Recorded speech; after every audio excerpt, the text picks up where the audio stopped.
As a small production company, it's easy to feel lost when it comes to gear. Even if you're able to afford all of it, it becomes difficult to manage. Well, I'm here to tell you that less is more, and if I can do it, so can you.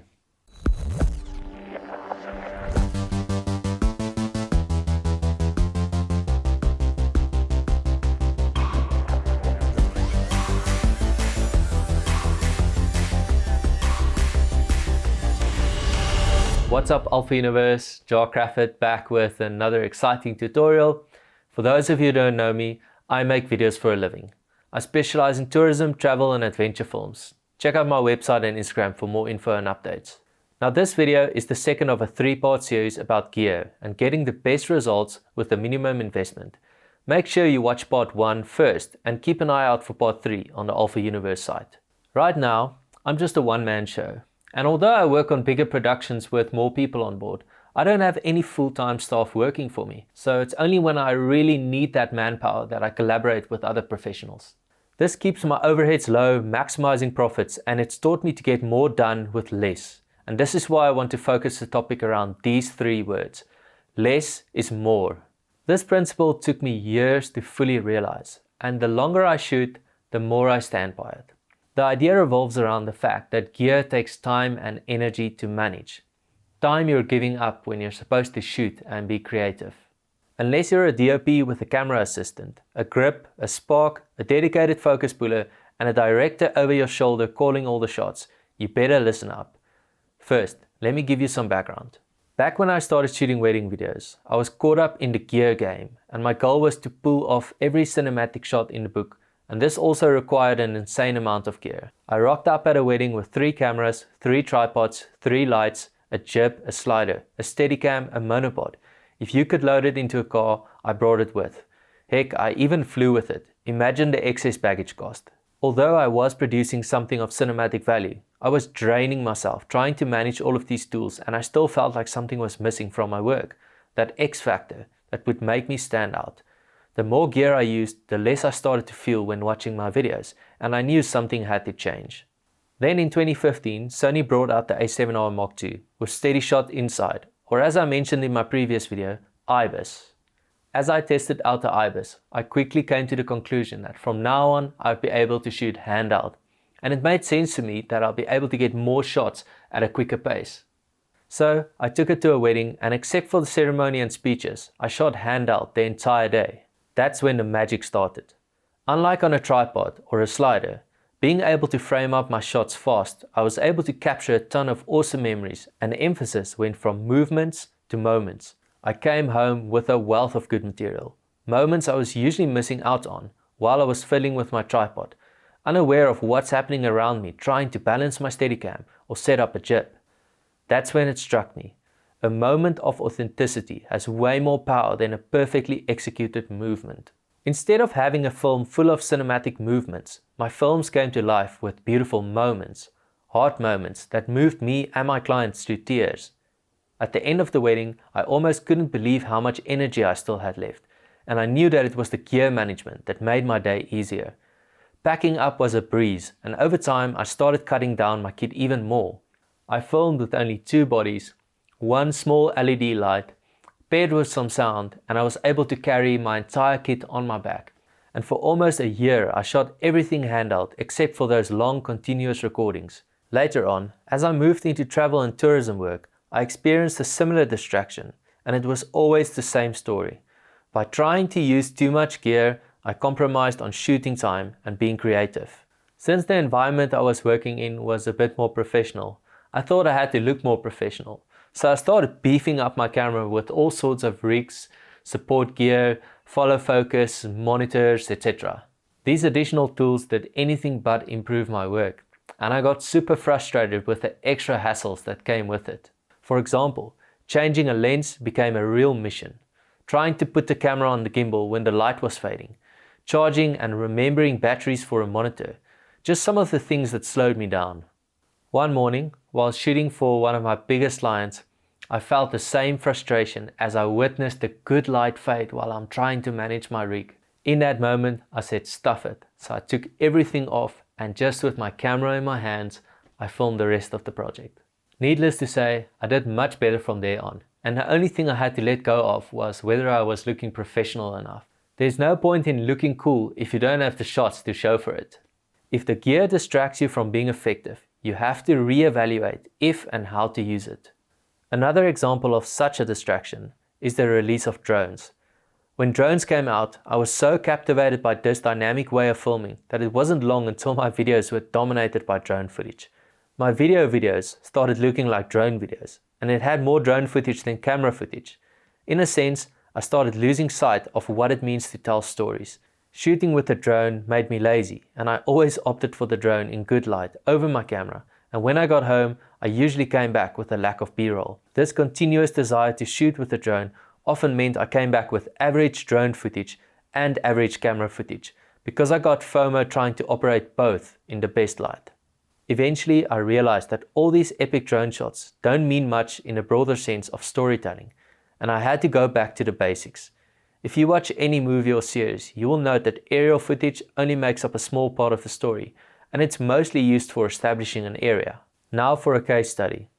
The real turning point for me took place in 2018 when I planned a trip to Nepal with friends to shoot the Annapurna base camp trek. Since drones weren't permitted anywhere near the hike, there was no point in even trying to take it with. Another challenge was the fact that we had to carry our bags for 10 days over 115 kilometers from village to village, and this included warm clothes, sleeping bags, snacks, and somewhere I had to make space for gear.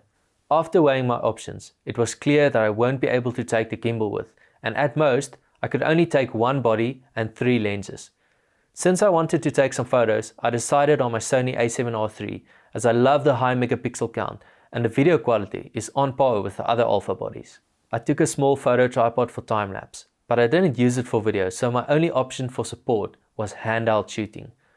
Although I shot most of the video in slow-mo, I wanted to stick to the shutter rule, so for most of the shots I put on an ND filter to compensate for the lower shutter. My lens choice was the 16-35mm 2.8 for landscapes and wide frames, although I didn't use the lens nearly as much. My 70-200mm was perfect for close-ups and compressing the mountains, but the majority of my shots was captured on a 35mm f1.4 because I love the shallow depth of field. Going in, I knew that I had to work harder and focus on my B-roll, and not having a drone to distract me was the nudge I needed. I felt so free shooting only with a camera body, and eventually I started feeling one with the camera, and I ran around like a crazy person looking for the next moment. I can tell you now that if I had a drone with me, I would have been totally distracted by flying over those Himalayan peaks. Since we had to cover a good distance every day, I also didn't have the time to fool around on the way, so shots had to happen fast and on the fly. This is where the gimbal would have slowed me down. It was only after I finished my hike that I jumped into a micro light, and with my Sony in hand, I got some aerial footage the traditional way.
The trip made me rediscover the joy of getting all the angles I need, and I finally shifted my focus to B-roll with my camera and a lower priority on drone footage. Even though I'm not shooting weddings and events anymore, I'm constantly challenged to be more effective. In 2019 and early 2020, I did a volume of documentary work in Turkey, and more than 70% of the B-roll depended on capturing raw, day-to-day moments. Walking around looking for interesting shots is challenging with a massive rig, and it draws unnecessary attention to yourself. The following shots were all captured handheld with one body and two lenses on the Sony a7R III. Here's the thing, it doesn't matter how big your production is and how many takes you can squeeze in. There will always be a moment where you have the opportunity to get a shot or miss a shot. Missing the shot won't make the video a failure, but getting the shot can make it a big success. So with all of this, I'm not saying that using more gear is bad or wrong.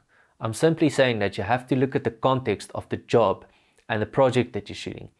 And if managing your gear becomes a distraction, then you have to make some changes.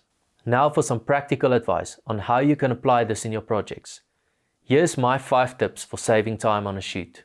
Number 1, minimize your crew. Even if you have a producer running the shoot, the more people on set, the slower the process. I've worked on big production sets, and the one thing I can tell you is that things move super slow when a lot of people are involved. Managing your crew on set not only takes away shooting time, but it takes away your focus and dampens your ability to be creative. For me, the essentials are someone to assist with lighting, someone to run logistics like models, catering, stuff like that. But for most of what I do, I am the producer, the director, and the shooter. Number 2, pick your tools before the shoot and stick to it. By this, I mean lenses and support gear. You'll be amazed at how creative you can be when you have limited options and you shift your focus only to what's in your hand. Sometimes having an extra option around is like a ball and chain, and it can slow you down. When I went to St. Helena Island to shoot a promo for Freedom of Movement, I knowingly left my gimbal and tripod at home. And by deciding to go for the handheld look, my focus was only on shots that will work handheld. Another example is my visit to the monkey forest in Ubud in Bali. I opted for the 70-200mm handheld, and in under 1 hour I managed to capture all of these clips.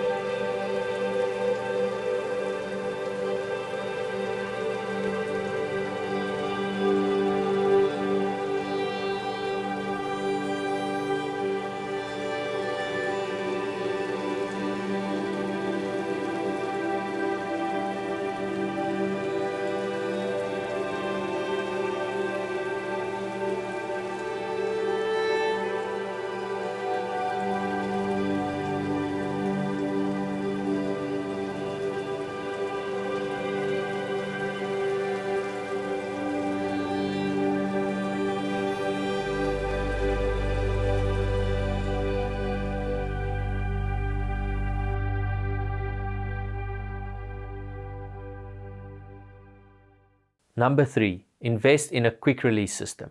Whether it's from a tripod to a gimbal or taking the camera strap off to put it on the gimbal, you don't want to fuss too much.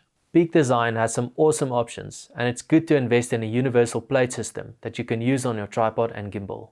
Instead of focusing on your camera rig, spend more time on your lighting. Light will play a bigger role in your final product than the rig you're using. Only add items to your rig if you know you can't live without it. I, for example, don't feel the need to use a follow focus, as I've trained my hand to do full manual focus on the lens, and thanks to the incredible autofocus of the Sonys, I tend to use it in most situations these days. With the Sonys, I don't use any rigs or additional add-ons, and I simply shoot with an out-of-box setup in my hands. Number 5.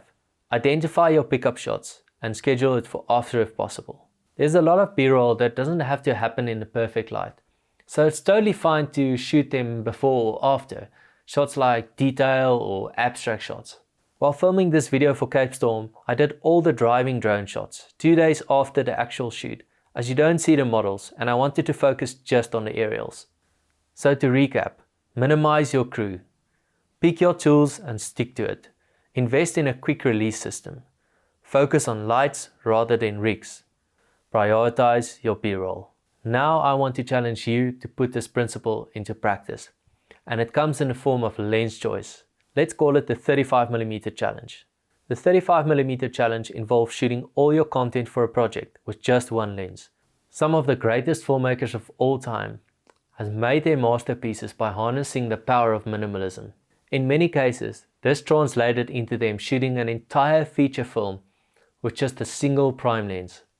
Hitchcock did it with Psycho, shot entirely on a 50mm, but he was far from the first or the last. Notable classic examples include iconic films like Chinatown or Tokyo Story, and modern day examples would include The Royal Tenenbaums and Birdman.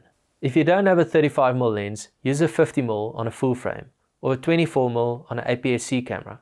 Why the 35mm? Well, for starters, it's one of the lenses I use the most, and it's the perfect balance between wide and close-up. On an APS-C body, the 35mm is essentially a 50mm, which is closest to the human eye field of view. This is where the Sony full-frame mirrorless bodies come in super handy, because they have the ability to crop in on the sensor and shoot in APS-C mode, which is essentially like having two lenses. In 4K, there's a zero loss of quality. In fact, the A7R III has improved low-light performance in this mode. This function enables me to get more out of my primes, and it also means less changing lenses. More about this in part 3. The biggest reason why I encourage you to take on this challenge is because shooting on a fixed focal lens actually forces you to see your environment in a new way. As you zoom with your feet to get further away or to get closer to the action, you're constantly opening up new angles, unlike when you were shooting on zoom. You can also do this challenge with a zoom lens. Just stick to one focal length. This helps you not to think about changing to other lenses and how to work with what you have. In 2016, I did a hike with friends in Magubuskloof, and I decided to make a passion project out of it. Similar to the Nepal setup, I had limited space for camera gear, and because I took my old Phantom 3 drone with, there was virtually only space for one body and one lens. Guess which lens I took? I managed to get my close-ups, mediums and wides all with one lens, and with the camera around my neck, I was able to shoot on the fly as we made our 50-kilometer trek from hut to hut. The less is more principle doesn't imply that you shouldn't use more gear. It simply changes the focus to the gear that you are using in context of what you need it for. Less is more is about saving time, when time is the difference between okay and amazing. Time will always be against you when you're shooting, and it doesn't matter how big or small the production. Your goal should always be to become more efficient and to create a space where you can focus on what's important. So there you have it. If you're a small production company like me, working mostly by yourself and sometimes collaborating with other industry professionals, it makes sense to keep your crew small and to keep your kit light.